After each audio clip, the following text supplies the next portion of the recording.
Hi guys, welcome to our vlog. Hi. Mag-explore me sa world. Hari kami yan sa PS Miguel kay Mamili kami og agrarian reform beneficiary. Say hi. Hi. Sobrang init. O pagtong ni. Wala isala din na. Ito pala ang view ng Sitio Hayahay, Barangay PS Iamiguel. So, sobrang refreshing talaga. Parang gusto ko dito tumira. Nakaka-refreshing view, puro halaman, nakaka-relax. Almost 5 minutes na naglakaw paat sa iyang farm. Ang init kaayo. It's already 3:30 in the afternoon. Oh! Kanama na si tatay ang aming interviewhan.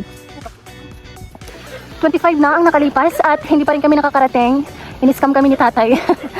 Oh, laban. Wala pa dyan kaabot. So at this point, almost 30 minutes sa jud mi nakaabot sa iyang farm tikang sa iyang balay. So kung makikita nyo, meron din po siyang fish pond malapit po sa farm niya, which is tilapia yung mga pinapakain niya. So mo ni ang area ni tatay. Pakita sana ako bago ko mag-interview. Mo ni diri ang iyang area. Mo ni kutog ngadto sa dorho. Mo nang iyang area. Tapos apil pud ni siya nga ribanda. Dito pa sa ubos.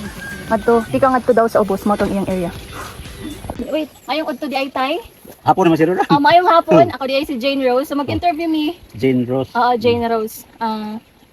Mag-interview mi sa usa ka beneficiary sa agrarian reform. So usaman ka sa beneficiary. So mga tanong lang ko sa imong pangalan, edad, imong kasarian o lugar. Ako si Nestor Sampilo. Tatay Nestor. Nagpuyo sa barangay PS Miguel. So kani nga sitio Paano siya? Ang nabutangan din akong area na award sa kuha. Sitio Hayahay, barangay PS Miguel. okay. So ang iyang farm di ay is located sa sitio Hayahay, tama po. Okay. So pila ka katuig tay nga beneficiaryo sa CARP? Di-award din sa MOA adtong 2007. Okay, si 2007. So napaka-additional question with regards sa akong question. Pero kuan may kanang sa kluwar amin na butang usawa kay individual nga title. Okay. So sa CLOA pala pero wala pa mo individual title. Pero iyo pag i-process ang I-process pa sa So magka-title sila pero ila pang i-process before sila magka-title. So pwede ba nimo isa-isay kung giunsa ka mahimong beneficiary sa CARP o unsa imong papel sa Department of Agrarian Reform? kuan magod ang sistema nga ngano na sa ko ka beneficiary tungod kay aktual kuan mi siya na nagtrabaho sa mga area. Pero dito mi sa ubos na assign sa una ang aktual pero nakuha man sa retention sa tag-iya sa mga yamigil. Okay. Nga mao nabalhin mi dire pinaagi sa kanang pagsurvey nila nga may kuan mi didto kanang natrabaho nga yuta.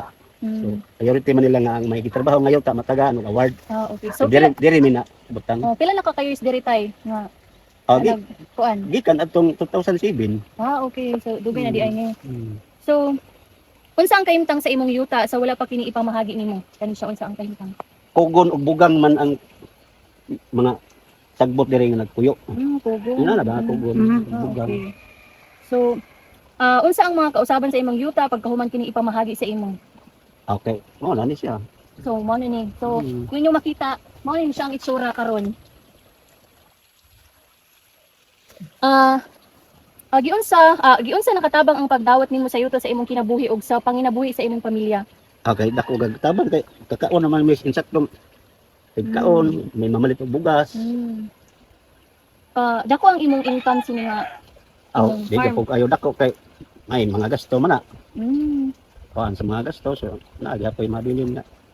Pananghitang pag naka-harvest mo, pila jud ang iyong sa inyo lang nga kuan, dili na pila ang inyong mga expenses nga gigasto. Ang abot ang gross gud ani, kay di man kay ni dako pa ko mahuman ako ni siya og kanang arunsa nara ni siya sa 35 kabans.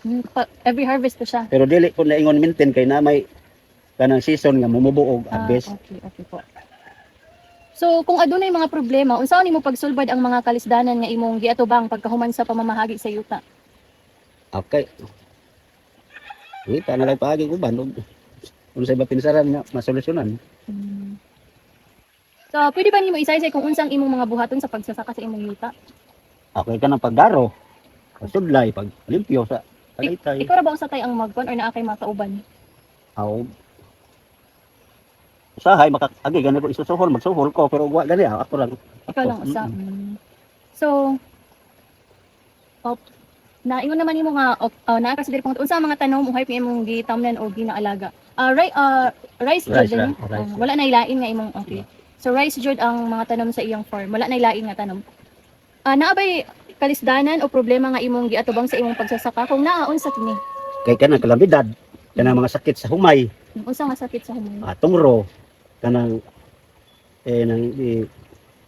bunhok sa mga siya nga mga sakit sa humay. Kaya kanang bagyo.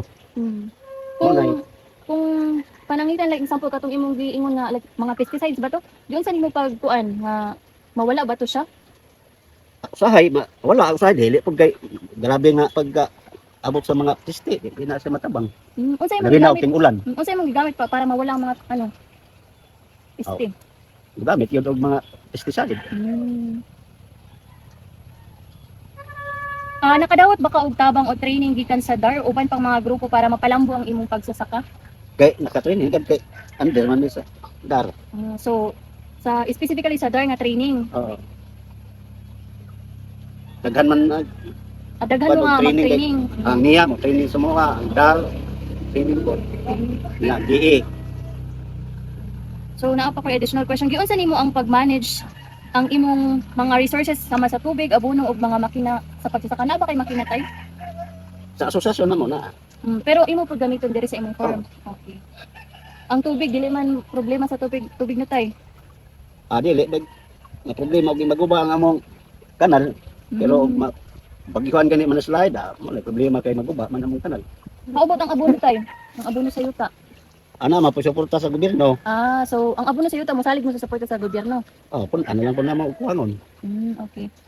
So Kaya may naman po nang ihatag sa gobyerno. gamay ra di ay. So murag na pangutanan giunsa nimo pagkuha ang imong yuta? Napangutanan naman ko ganyan. Giunsa gani nimo tay? Limpyo man Dili ba pananglitan giunsa ka pagpili nga mahimong beneficiaryo? na may kuan nga Like actual. Actual like Actual. nakasinati ka ba og kalisdanan para makuha ni nga or maging beneficiaryo ka? Wala man kay ang dar man gyud mismo nagkuan sa amo. So wala jud ka na experience na kalisod bago makuha ni siya nga farm. Wala. Okay. Naabay mga isyu o kasamok nga nahitabo sa pagmamahagi sa yuta? Kung naa giunsa kini pag-ayo? Awa ko ka mao dara kay sara man pud ko ka lumulupyo diri di man gid ingon sa mga opisyal sa barangay nga mo kuan sa una Kanang ba like halimbawa nagsamok mo kay naay gusto nga kuan ba murag nainggit ba sa imo kay gihatag gini murag kanang samok ba awa man. wa man kay halos ako So, ako maayo man jud- ang moyo diri. Maayo jud ang pagka-partition sa inyo or pagkabahagi sa inyo sa mga yuta no. Dili ka pud ingon nga por pareha ka dagko depende man sa aktual nga pagsurvey nila kung sa kadako ang imong trabaho. So ang ilang gihatag sa inyo depende pud sa ilang pag-survey sa inyo. Okay. So kung halimbawa na ay mga problema sa proseso sa sa pamamahagi ba sa inyo sa kaning yuta, diyon sa kaning pagtabang o pagsulbad sa DAR. Okay, naman na yung mga meeting. So nagmi-meeting mo halimbawa may mga problema. Okay. Naghatag ba ang DAR og mga serbisyo nga tabang sama sa financial nga tabang, training o mga gamit? Oy. Lahat sila kay mga kinarias na mo sa asosasyon gikan man na sa daran uban. Financial pud naghatag pud sila tabang financial. Murag kinarias lang ang mga item lang gihatag og training. Training lang o gamit pero ang financial murag Wa. wa pa. Giyon sa nakatabang ang mga serbisyo nga tabang sa pag-atiman sa imong yuta o sa imong mga kalihukan sa pagsasaka. Katabang kay paghilo sa mga basakan na may mga kinarias gihatag kalimpyo. Unsa pa ang laing klase nga suporta nga gusto nimo nga i-provide sa DAR para mapalambo pa ang imong agrikultura? Sa among sa asosasyon nila natin ibutang kay may angay og sa taho nga personal kay di man gyud na mohatag ang Oo. gobyerno ug personal. Oo, sige unsa man tay? Ang amon toyo sa among asosasyon kay ako man pud ang presidente sa among asosasyon. Ngari sa Amo, PSA Miguel. Oo. Okay. Sorte siya. Kanang kuan Mm-mm. mag kinahanglan na may og mechanical dryer, Solar panel. kana or dryer para na magting-init, nami kabuwaran og ting-uwan ay kabuwaran nya. Package lang unta ba nga among tuyo. Ah, okay. So, balik atong imong mga gipayon, wala pa to gi-provide sa DAR. Naa na atong landmaster, traktor, naa na sa amo karon, dresser, Pero katong imong giingon, gusto good nimo nga mao to ang i-provide sa DAR. matoy among hingyap Oh, nga hinyap. ma Ma-provide jud sa Oo. inyo sa DAR. atag unta. So, balik sa sa inyong asosasyon, mao jud tong inyong Mm. goal nga mahatag sa Mm. DAR. Okay. Unsa pa ang mga butangan makapaayo pa sa imong kahimtang isip benepisyaryo sa CARP? Okay. Daghan gadon ta na kay mga madali na mga taga gobyerno mga tag. Kanang galingan to sana siya nga hingyap na. Day ang video nakita sa tate. Unsa tay ang imong hinyap? Kanang rice mill ba? Oo. Wala pa di mo rice na sa inyong asosasyon. Wa pa. So na ba kay mga istorya sa kalampusan o mga kasinatian nga gusto nimo i-share isip benepisyaryo sa CARP? Okay. Na dahil mga maayong kasinatian kay kana dahil maka harvest na humay di. Ayun naman na siya. Kabaligya, makakaon, makabayad dito sa eskwelahan sa mga estudyante. Dako na So, na kayo. na kay estudyante nga gipa-eskwela pa tay. Naay usa nag-dictate os palo. So daghan na imong napa-eskwela tungod sa mga farm. Lima pa man na siyang nakahuman. So farm jud ang main nga ano. Maayo. Giyon sa nimo pagplano ang umaabot sa imong yuta og negosyo ba Awa. sa future ba? Mao na lang siguro na magbasak eh. Basak lang jud imong goal Okay. jud, wa nay lain. Kung ingat to na komersyal, wa na ka. Tamnan og humay, wa na makaka. Mao lagi kay rice man gud ang atong main kuan. Action ano kay angan sa among asosasyon kay rice farmers. Rice farmers. So okay, so sa rice farmers ikaw ang president. Unsa man imong gibati bahin sa programa sa CARP? Nakahatag ba kini og maayong epekto sa imong kinabuhi? Kay maayo gad. Maayo kay nakapag patapos ka man og 5 pagka-eskwela tungod kini nga ilang kuan Oo, programa. Pang-una mo to nag-ulit, Pangulo na tong nag-OJT. Ayo. Unsa ang imong mga pangandoy para sa umaabot bahin sa yuta ug sa kalambuan sa agrikultura? Kay lay mo gadon kay Adamay mong pangandoy. Unsa man ang Pangandoy ka usa sa pinakagusto jud among mga pangandoy? kauban din nga mga beneficiary kanang ka lugin hawas pang gasto pang inabuhi ano ba? Hindi na kay akula kay mga Ang gusto po nimo nga ang uban pod. So, maayo din si tatay. kaya lang nakasura mo sa nga nadaghan mo ng beneficiary dito. Lamigin. So, mo lang po tayo ang kung pangutana. Salamat kayo sa imong. Kanang mga yo mga ngan sa inyo suwat kay bado na po yung mga tanas ako diya kinsa man din nag-interview diri sa imo. Okay ra tayo. Okay lang po. Salamat kayo sa imong time. So since na ako'y nakalimtan nga questions ning balik mi sa balay nila tatay. Sumoni iyang balay. Sige. Kanang kay di ba? Gitagaan mo dito na sa Darno or sa kanang cart. Naabay sila yung condition like example gihatag na nila. Like if or if naabay sila mga condition sa inyo. Okay, nagad. Unsa man to tayo nga mga condition.